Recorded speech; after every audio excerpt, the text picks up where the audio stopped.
బయటికి వెళ్ళిపో. ఎన్నిసార్లు చెప్పాలి లోపలికి వచ్చినప్పుడు కాలు కడుక్కుని రమ్మని? ఒక్కొక్కరికి చెప్పలేక చచ్చిపోతున్నాను. ఎడితే చాలు పాలు పెట్టేస్తారంటే అత్తయ్య గారు. కుయ్యమని ఎడితే ఆకలని, కయ్యమని ఎడితే కొడుపు నొప్పని, క్యారమని ఎడితే బాత్రూమ్కి వెళ్ళాడని. ఇప్పుడు బాత్రూమ్కి వెళ్ళాడు. మీ పిల్లలాగా అనుకుంటున్నారేంటి? పోలికలు తెలియపోవటం ఏంటి?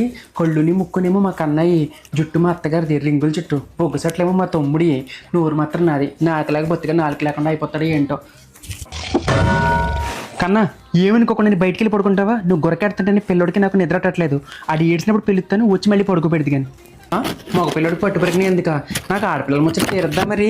ఇడికి తీసి ఫోటోలు తీస్తాను. పెద్దయ్యక చూసుకుని ఎంత మురిసిపోతాడో. చిచ్చి ఒళ్ళొంగనమ్మ కాలిమెట్లకి కందిపోయిందని మా అత్తగారు బాగా సుకుమారమే బాబు. ఈయన ఎత్తుకుని జబ్బలు నొప్పులు వచ్చేస్తున్నాయంట. ఈడు ఎంత బరువు ఉంటాడే? దూది పించలేక 10 కేజీలు పిల్లోడు. ఈయన ఎత్తలేదంట.